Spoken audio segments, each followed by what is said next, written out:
Hey, what's up, everybody? It's me. It's your guy. It's Bucket Hat Boy.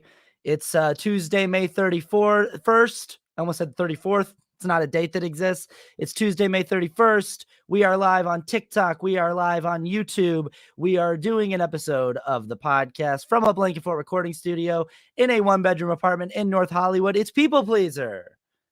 I'm Austin Archer, and we're back, dude. We're back. This is our second episode in 2 weeks, all right? I still don't have any guests in here, but it's all good. We're doing it. We're live on TikTok. We're live on YouTube. I got hundreds of guests in here. There's lots of people here. Okay, there's not a physical person here for me to talk to yet, but it's all good. We're going to get them in here. I'm feeling good. I look like Hunter S. Thompson, and it's all good, dude. Somebody said that to me the other day. They were like, I was wearing an outfit like this, and they were like, if you're listening on the podcast right now and you can't see me, I look like Hunter S. Thompson. I have a bucket hat on. I got a collared shirt on. I got a chain on. I got some like funky aviator style glasses on. And somebody was like, you look like Hunter S. Thompson. And I was like, what do you like? So many people are trying to derail Bucket Hat Summer by telling me what they think I look like. You're not going to do it. You're not going to do it. Okay. I was like, oh, I look like Hunter S. Thompson. Good. Okay. Yeah. Maybe I'm trying to look like Hunter S. Thompson. Maybe I'm going to Las Vegas later. You don't know. And maybe I'm trying to be straight up fear and loathing over there, dude. Okay? Maybe I'm driving in a drop down convertible, dropping acid, and going to Las Vegas. Or maybe I'm just doing a podcast and I want to look like however I want to look in my bucket hat for Bucket Hat Summer, okay? I'm going to be honest, I didn't have a game plan when I started Bucket Hat Summer. I didn't know exactly what I wanted to do. I had ideas. I had like the cutoff sleeve sweatshirt idea, which I think sort of when I wear that outfit, I think I sort of look like the character that Jason Sudeikis plays in What Up With That, that Kenan Thompson sketch where, you know, Kenan Thompson goes, ooh, wee, what's up with that? What's up with that? And Jason Sudeikis does the Running Man in the background. I think I look like that character when I wear the cutoff sleeve sweatshirt and the chain and the bucket hat. And when I dress like this, I look like Hunter S. Thompson. And I don't know that I was planning on looking like either of those things when I first said, I'm going to go wear a bucket hat this summer. But that's what happened. And I'm not deterred from my course. Okay. I'm not stopping. I'm going to keep going. All right. YouTube. All right. TikTok. All right. Listening audience on Spotify or Apple Podcasts, wherever you are. Okay.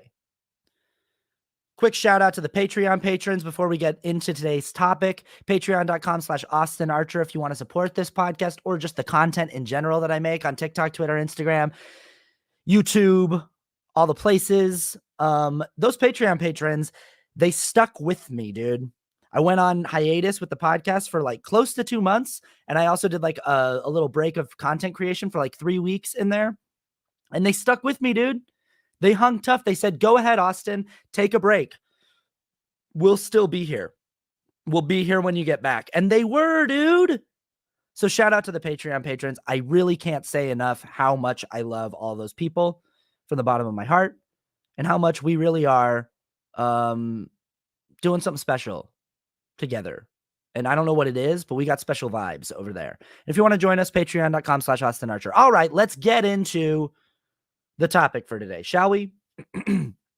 I've been watching the show Under the Banner of Heaven on FX Hulu because I'm a former Mormon guy and it's just fascinating to me. And I like Andrew Garfield and I like Dustin Lance Black. I've been a champion of Dustin Lance Black's career since Milk. I feel like he hasn't had like the road that I thought he would have had after Milk, but like I thought Milk was a fantastic movie. I thought it was a great screenplay.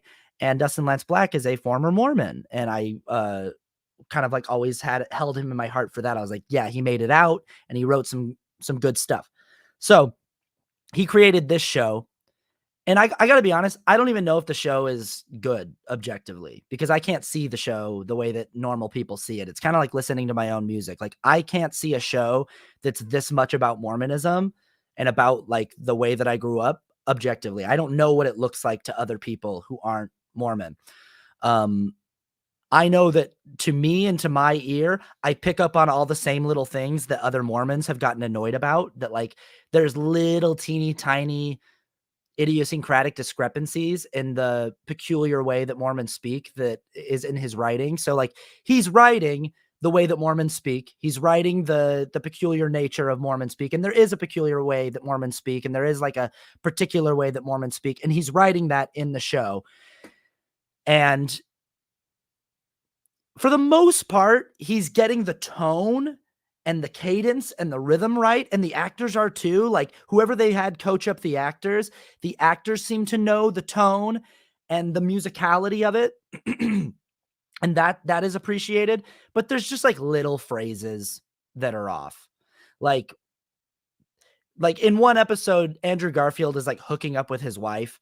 And as he's like getting busy with his wife, he sort of like hornily says, "In the name of Jesus Christ."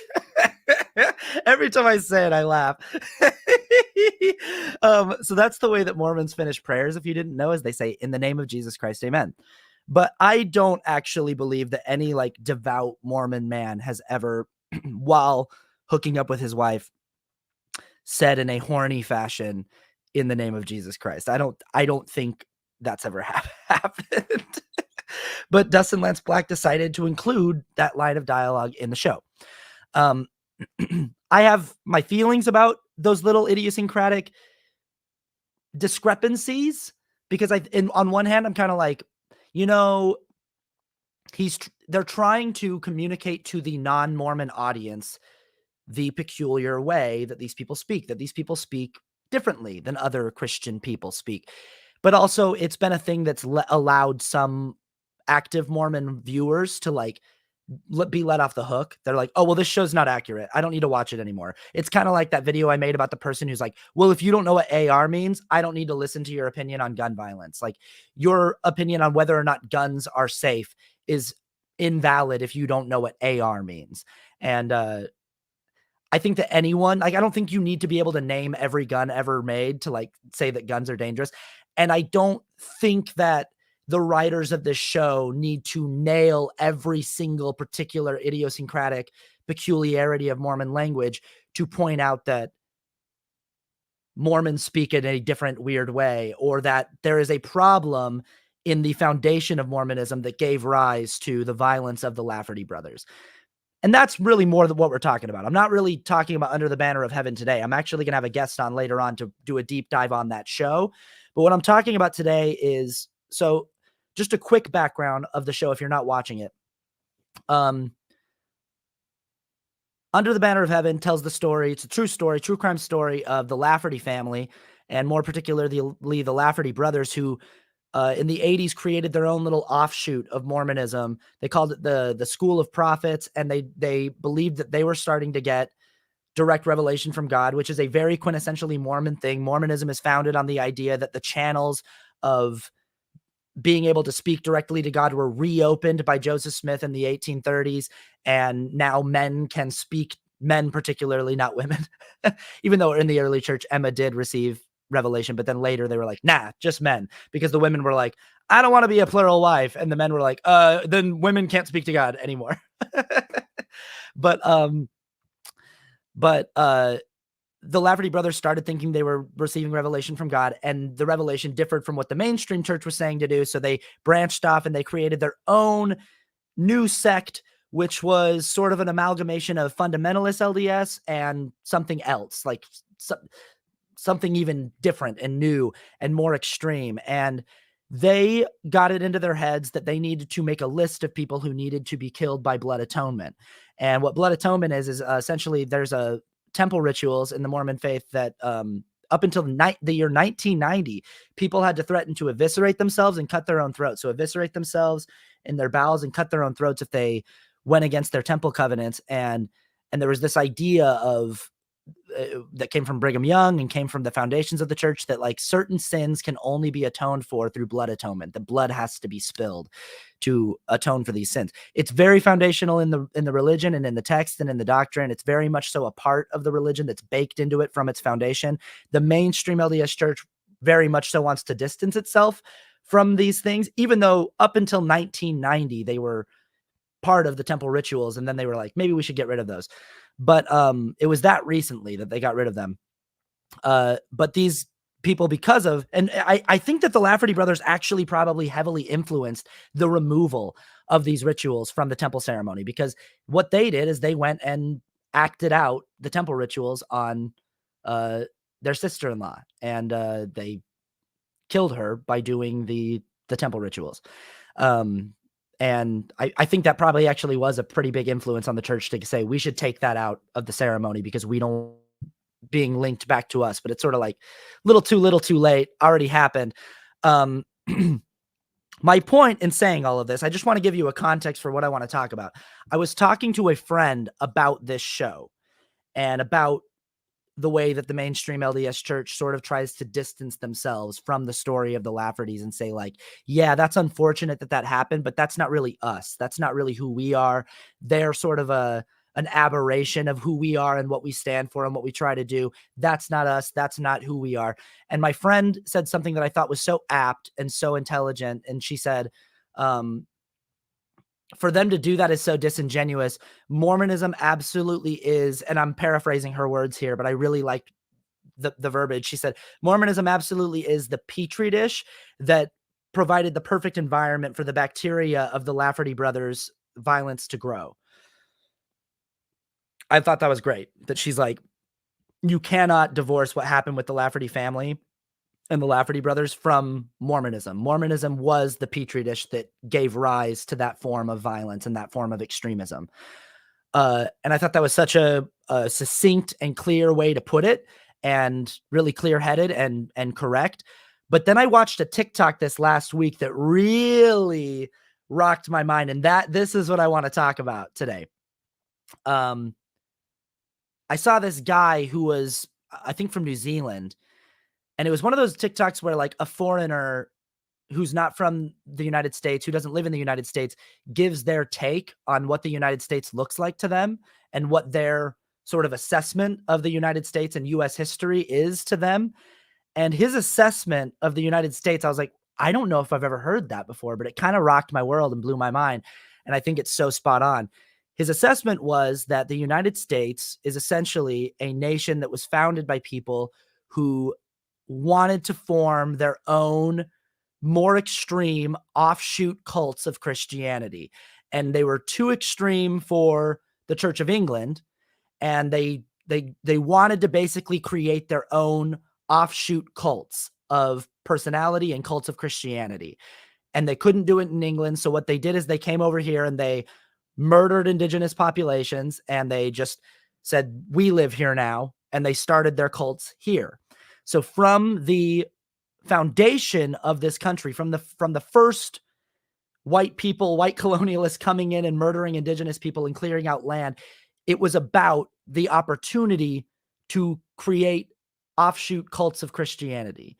And it was sort of like anything goes. And it became very quickly more than just Puritans, more than just Quakers, like more than, like, it became very quickly like all of these different colonies had their own little offshoot with their own leadership structure and with their own idiosyncratic way of speaking and their own idiosyncratic interpretation of the Bible and their own particular way of practicing. And that's sort of what we're, as Americans, being raised, we're sort of taught that, like, America was founded as a country that just wanted freedom. They just wanted freedom just to live their lives. They just wanted to be free. And it's such an abstract concept. It's such it's taught to us as such an abstract idea that they were just under the tyranny of the King of England and they just wanted freedom. But freedom to do what exactly? And specifically, it's freedom to create their own offshoot, radicalized, extremist versions of whatever interpretation of the Bible that they have. They saw the immense power that religion has to wield over people. They saw that the entire English Empire was being run by religion, and they saw that power and they went, well, people should have that power. Regular people should have the power, the freedom to wield that power. And they created a country based on that idea of giving regular people the freedom to wield the power of creating your own unique brand of religion and going in that direction.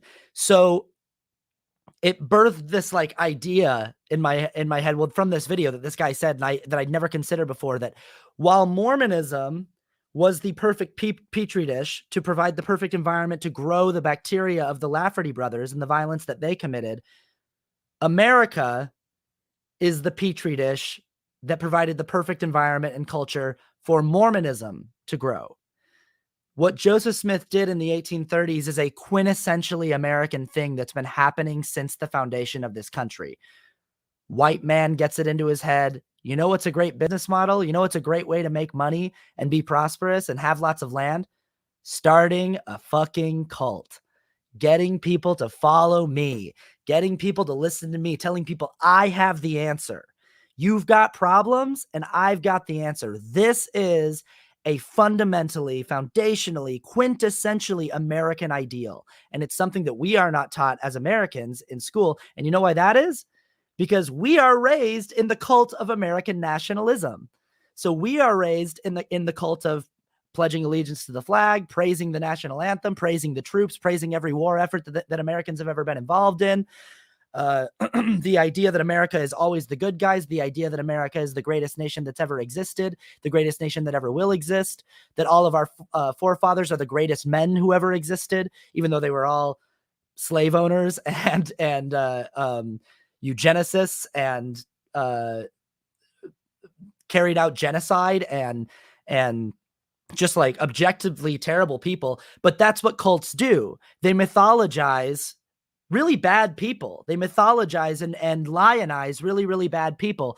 And so we were taught about America in a very different way. But what America very, very much so is in a very direct way is it is a country founded on the idea of starting cults. And that's just what it's been ever since. So people have been saying in the comments right now, Elrond Hubbard. Hell yeah, Elrond Hubbard, dude. Elrond Hubbard. What Charlie Manson did was American as fuck, dude. That's way American, what Charles Manson did. All the way up until Nexium. Nexium, dude. It's not an old thing either. And Trump, someone said Trump, very bad people. That's the latest one, is Trumpism. That's the latest great American cult. And it's probably the most successful one in decades. I think Trumpism is the most successful American cult in decades. But the idea, the practice of creating American cults is not new. It didn't start with Trump at all. And it didn't start with Mormonism. It started with the foundation of the country. The idea of starting America was, let's go create cults and wield power through that unique framework. So what Joseph Smith did wasn't like this uniquely sociopathic idea that came from his brain. It was just kind of business as usual for any American with the gall to do that, to operate that way, with the gall to say, I could be that guy. I could be the guy that everyone gets behind. I could be that guy. Yeah, why not me? And people have been doing it ever since. And it takes all kinds of different forms, I got to say. We love this format. This is why multi-level marketing schemes are really popular in Utah, is because they have a cult-like framework and a cult-like operation and mechanism of operating. And this is also, I mean, like even good-natured organizations like Alcoholics Anonymous. I think that Bill Wilson started Alcoholics Anonymous with a cult-like framework. The most inspired thing that I think Bill Wilson did and Bill and Bob did when they created Alcoholics Anonymous is they realized pretty quickly that no one could be in charge and that no one could be at the top of it. That if they had a hierarchical framework, it would corrupt the message and it would make it more about power and wielding power over other people and greed, and it would corrupt the message. And I think that's the most inspired thing that they did. The fact that they recognized that and went, cool, let's sort of lean into some of the tactics that cults use, like group accountability, the group keeping each other accountable. Everyone knows if you're not at the meeting because they know you're supposed to be at the meeting. The sayings that only the people inside of the group have, only trusting people within the group, not trusting people without the group. Those kind of tactics, they definitely utilize some of those, but what they got rid of was the hierarchical framework and the charismatic leader, the mythologized charismatic leader. Bill Wilson is still sort of mythologized in certain people's minds who participate in Alcoholics Anonymous, but certainly not in this alcoholic's mind. I just look at Bill Wilson as like, how cool that you did that. Thanks for doing that. And also thanks for recognizing that you shouldn't be the figurehead of all of this and that you shouldn't be a person that we should like praise for generations. Thank you for recognizing that you're just an alcoholic who had an inspired idea. Thank you for the intellectual honesty there, the integrity of that. But it still is following a cult-like framework. And that is it's just so American to do that. We structure things very much so in that way. And I should be even more specific and say it is a very white Christian American thing to do. It's a very white Christian American thing to do. Cool. So that's sort of the topic, is America, the cult nation, the nation of cults. Let's turn it over to the comments. We're live on TikTok and YouTube. McJet on YouTube says, AA works for many people though, TBH. Yeah, no, it works for me. I'm in AA. Works for me. I jokingly call it a cult. When people say it to me, they'll be like, you're just in a cult, right? And I'm like, yeah. Like the first couple meetings I went to, I was like, oh no, this is a fucking cult. People are holding hands in a circle at the end and chanting things. And there's like sayings on the wall that everyone knows and memorizes. This is a cult. But what I found out as I kept going into it is that it lacks many of the more toxic markers of a lot of America's more toxic culture or cults, like particularly a charismatic figurehead at the top and a hierarchical framework. So somebody in the comments on TikTok said AA is a Christian cult. That is actually incorrect.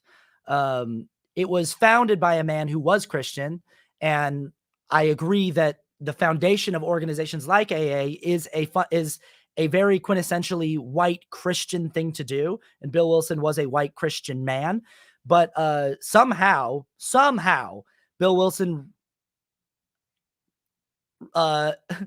avoided the temptation to make AA Christianity focused. Somehow. There's so many things about AA that really blow my mind. For a person who came up with a system in the 1930s, who was a white Christian man, who was operating with a cult-like framework, I think it's pretty phenomenal that he was able to resist the temptation to make it all about Jesus.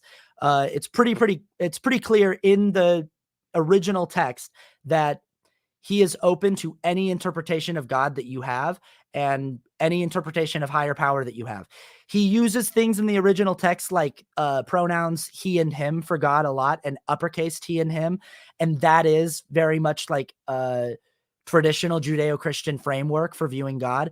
But the way that I've always, so that has rubbed me the wrong way since I got in. It's always bothered me that God in the book uses he and him pronouns and that they're capitalized. Like, I don't like that sort of puts on to the reader a gender for God, which sort of anthropomorphizes God, which I don't think necessarily should be done.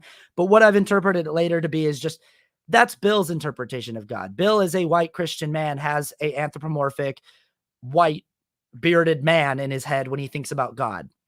But he goes on to say many, many, many times in the text that you can have your own interpretation of God, and you should, and that no one should be telling you what your God should be or how it should function in your life.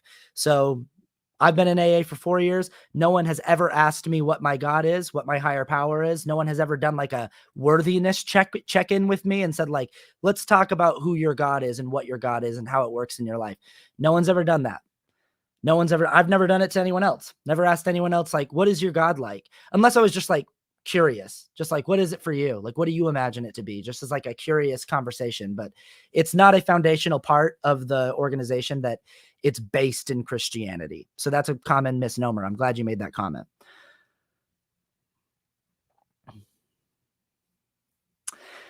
I think the same person says, every meeting I've ever gone to, AA or NA, has felt awkwardly Christian and religious. Yeah, you're probably feeling the references to like higher power and God. I know exactly what you're talking about. I came into AA as an atheist, which a lot of people do. I thought I was unique in that. The reason I stayed out of AA for a long time is I was like a hardcore atheist, and I was like, I'm not fucking doing anything that says I have to pray to get sober. I'm not doing that. Like, that's bullshit. And I absolutely felt that when I came in and people were talking about God and they were talking about higher power. I was like, nah. And they were talking about prayer and constant contact and stuff like that. And I was like, nah. It's because I have a Christian and religious background that feels really Christian pointed to me. But the more I learned about it, like, no one ever says the word. There are meetings in certain places that are like, this meeting is a Jesus meeting. Like, in this meeting, we talk about Jesus. I don't go to those meetings. I never have. And you don't have to go to those meetings. I've never heard anybody in any of the meetings I go to say that God is Jesus or that God is the God of the Bible. I've never heard anybody reference the Bible in any of the meetings I've ever gone to. We talk about God, but God is more of a concept. It's more of a concept, meaning a power or an energy that you acknowledge might exist that is bigger than you. Essentially, it's a pragmatic way to get you to relinquish control and say, like, I'm not in control of the universe. I don't run the show, and I'm willing to accept that there are bigger powers at play than myself. And that can be anything. That can be the ocean. That can be the weather. That can be the sun. That can be literally anything. And I mean that when I say that. But I know what it means, how it feels when you first walk in Christian. It feels religious. It feels, familiar. Anyway, I don't want this to become an episode where I'm just defending AA. I do want to talk about just like the nature, this idea of America being a cult nation and a nation founded on the idea of forming cults and creating cults. And like, I think it's partially why like our sports culture is so powerful and so thriving and so popular. American sports culture is like arguably more fervent and emboldened and passionate than other countries. I mean, there's like football in other countries is a big sport. It's a massive sport, but America has football and baseball and basketball and hockey and all these things where like the fervor from fans, the allegiance to the organization has these figureheads. It has like these coaches that are regarded as like these figureheads, in Salt Lake City where I'm from, like they have statues of Karl Malone and John Stockton outside of the stadium. And Jerry Sloan is like, people have like portraits of Jerry Sloan in bars and stuff like that, like hanging up. And it's like, this is the guy,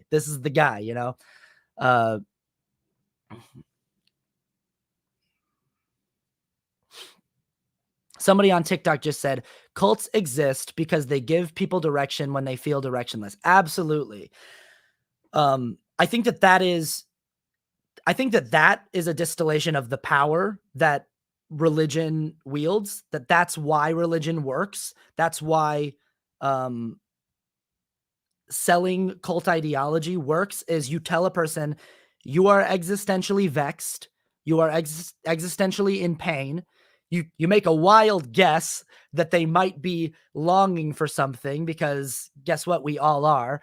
You point out that they feel empty somehow, that they feel like they're missing something, which everyone feels that way. It's just a quintessentially human way to feel. And then you say, guess what? I have the answer to that.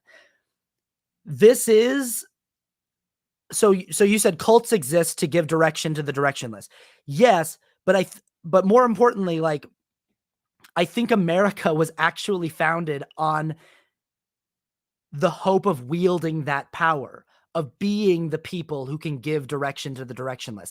I think they lived in a country where that power of offering the answers to the existential questions was reserved only for the king and queen, that it was reserved for the king. It was reserved for the patriarchy, like for the monarchy. It was like only they get to have power over the church, which is the thing that offers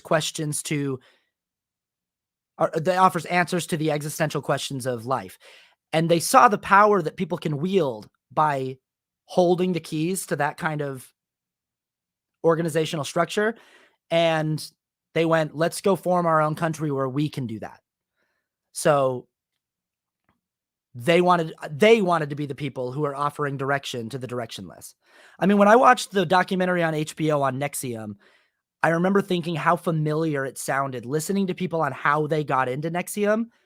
It sounded so familiar to the way that I've heard so many people describe getting into AA, that I'm like, oh, they're just, I recognize this place of feeling lost, of feeling directionless, of feeling rudderless, of feeling like my best efforts aren't working, of feeling like my best thinking keeps getting me stuck, of being ready to turn my decision-making over to someone else. If someone else can just tell me what to do and promise me that it'll work, I'll do it. And I recognize that in these people that were getting into NXIVM with Keith Raniere. They all were talking about that. They were like, something wasn't working. I was trying to be an actor in Hollywood, and it was just, I was running into dead end after dead end, and like something wasn't working. And I had a friend who told me, I think I can help you. This guy, Keith, really helped me out. And that is really what it is at its foundation.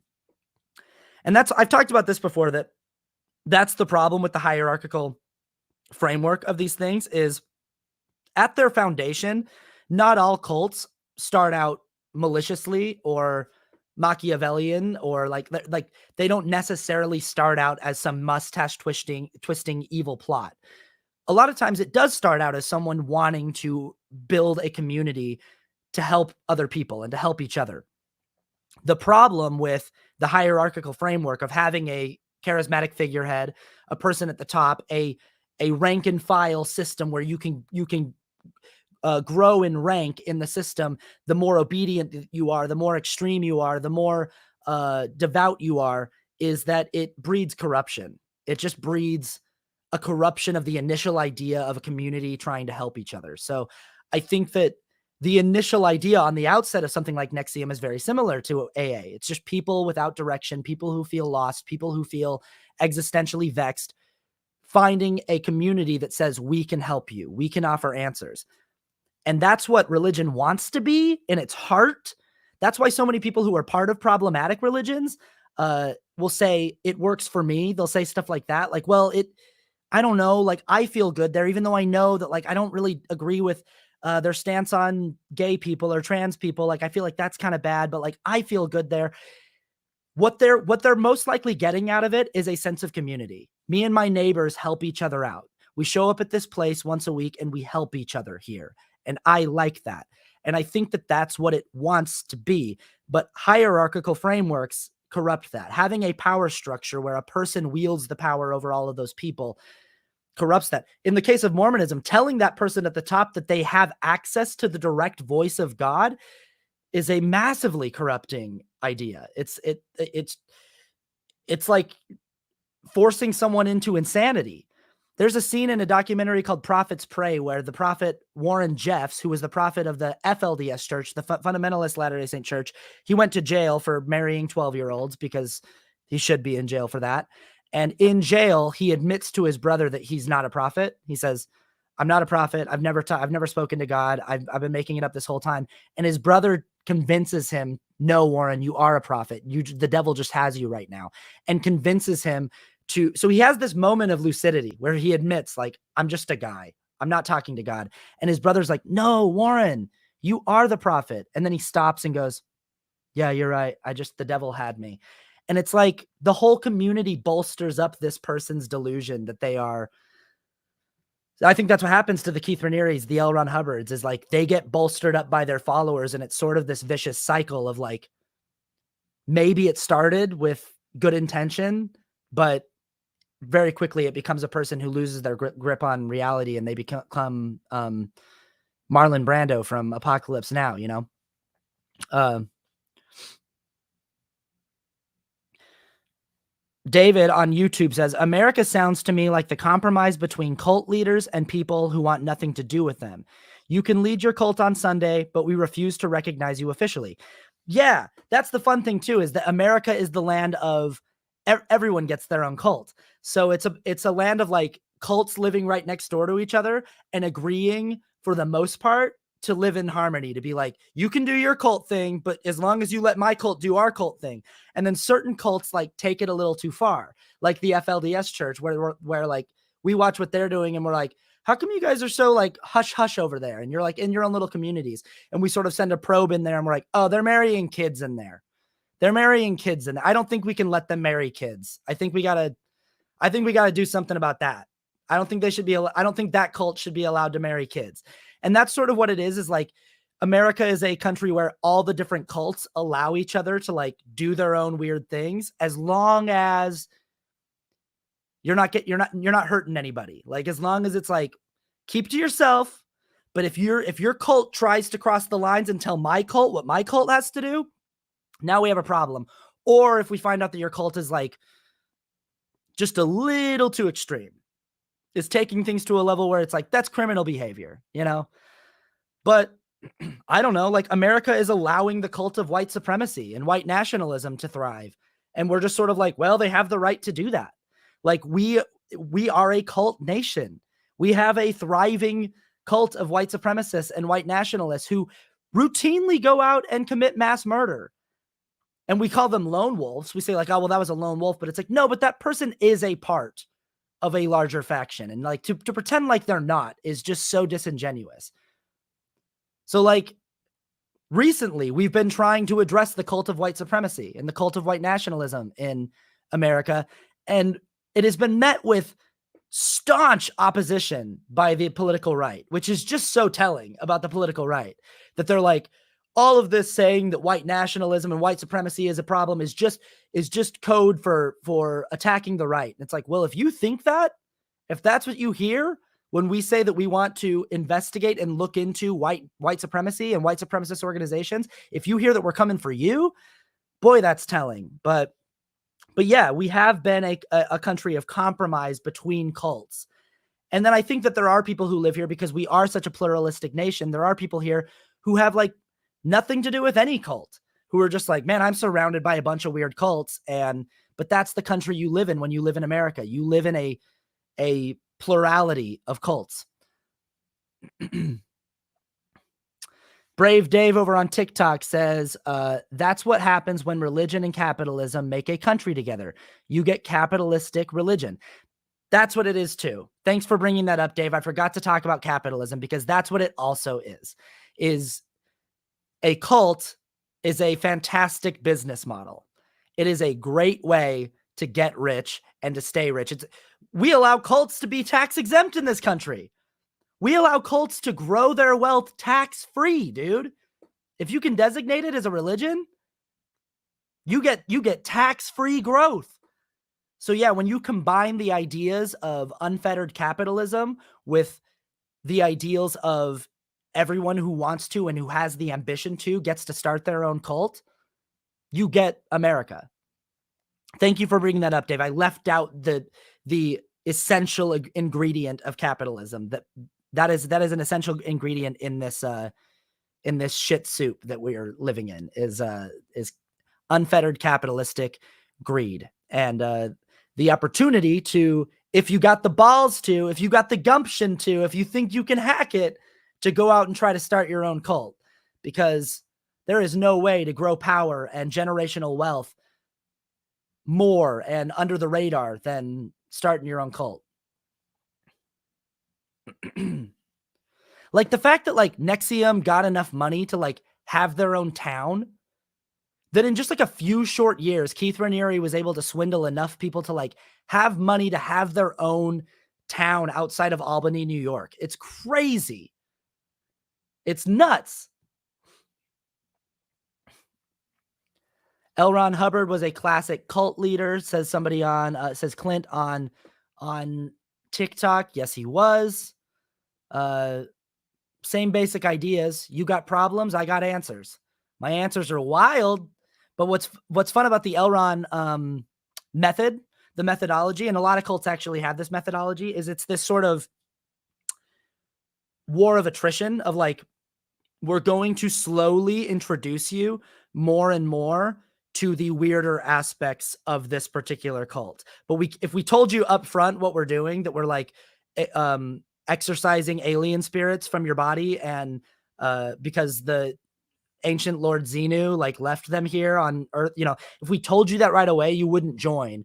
But what we're going to tell you is that we have the an ability to identify specifically what's wrong with you, and we have the ability to fix it in a way that no one else can. That's the formula. That's how you start. And then little by little, you introduce the more and more bizarre and outlandish concepts. And what happens for a lot of members is they find themselves in a sunk cost situation where they're like, I've sunk too many years, too much money.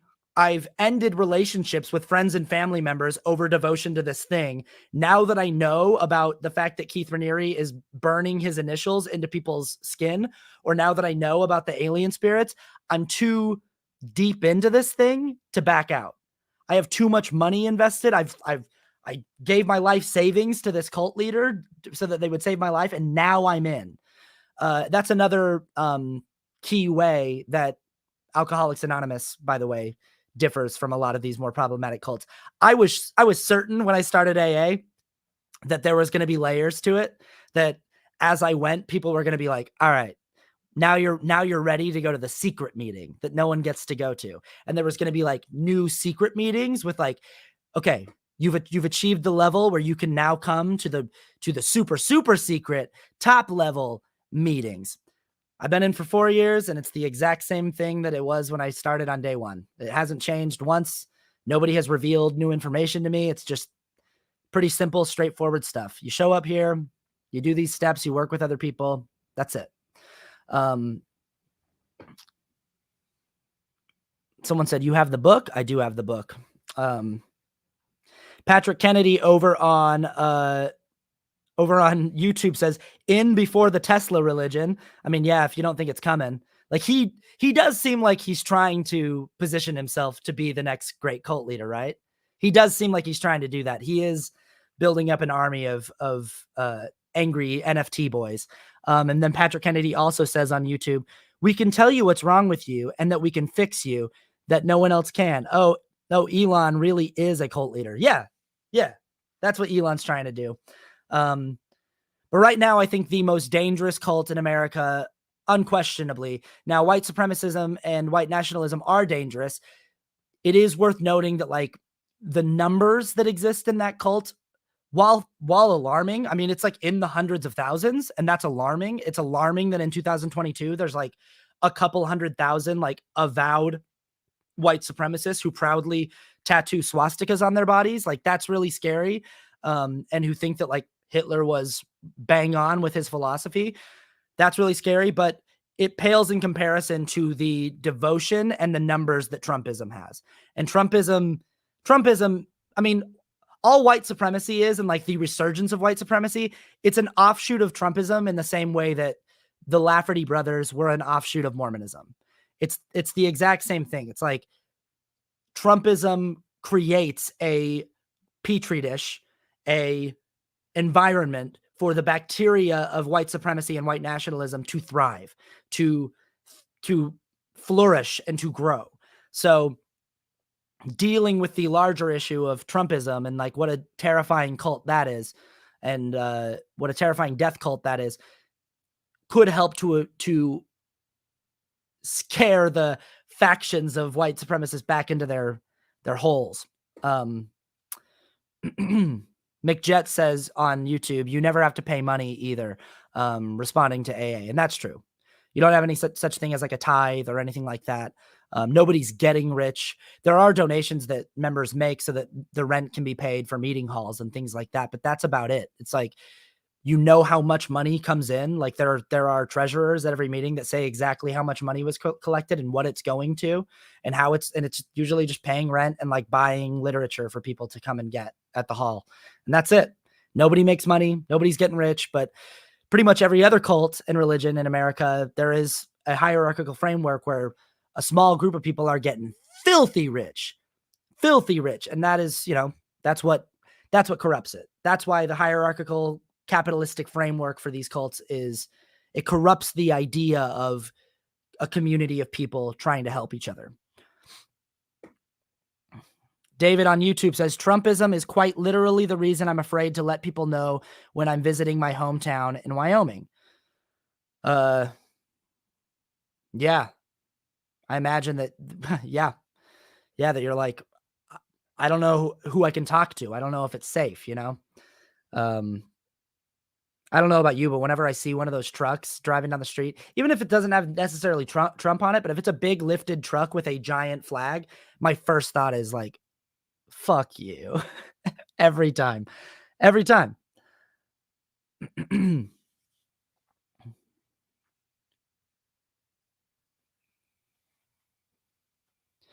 Bezos just has his hands in media and overtaking corporations. Yeah, I don't think Bezos is trying to start a cult in the same way that Elon is. Bezos is like happy to be just like a comic book villain. He's just happy to be like Lex Luthor. He's like, I'm nobody's friend. Nobody's following me. Nobody like thinks I'm great. Everyone kind of hates me and I'm cool with that. Like, he's just like, I'm flying a giant dick into space and flipping everyone off as I do it and being like, check out my giant dick. Bye-bye. Eat my giant dick, everybody. Eat my giant space dick. That's Bezos. So he's not really, at least yet, trying to like start a cult. He's just down to be like a rich asshole, you know, which America is also lousy with those. There's lots of people who have just decided to be rich assholes and be like, I'm not going to do the cult thing. So it is that mixture of just like unfettered capitalistic greed and the idea that if you want, you can shoot your shot and start a cult.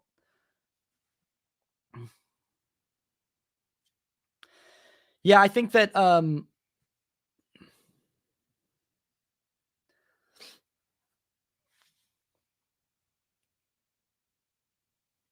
someone just said, so anyone that has a lifted truck is assumed to be a racist. Wow. Yeah, kind of. I love these comments where they think they like gotcha, where they think they like pinned you in some kind of corner. Like, wow. So anyone that has a lifted truck and a giant fuck you flag flying off the back of it is assumed to be a racist. And I'm like, yeah, you got it. Like, they think they like caught me. Like, oh wow, so you're profiling people? I'm like, oh, sure am. If it quacks like a duck and looks like a duck, sure am.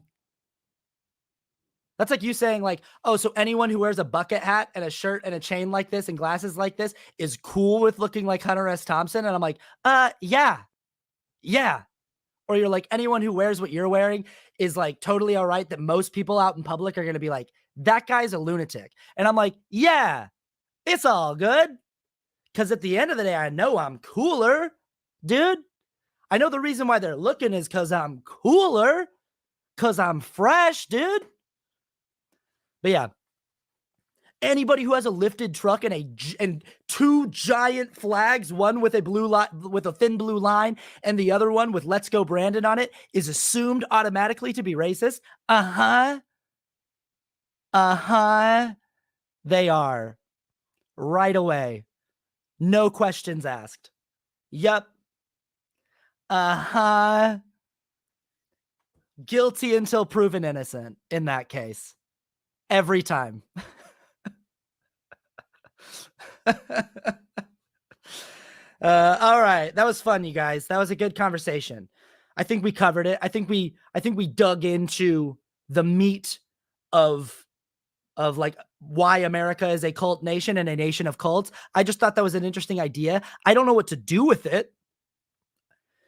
It just provides me with, I think, more context to sort of unspool the heavy indoctrination that I was subject to as an American growing up. I was born in the cult of American nationalism and into one of America's most successful cults, Mormonism. So I was like double dosed on like the American cult thing and on capitalism and all that stuff. And so seeing this stuff and kind of recontextualizing this stuff and redefining it helps me, at least, I think, to sort of process through how that stuff affects my worldview and has affected my thinking and the way that I engage with the world. I hope it does the same for you.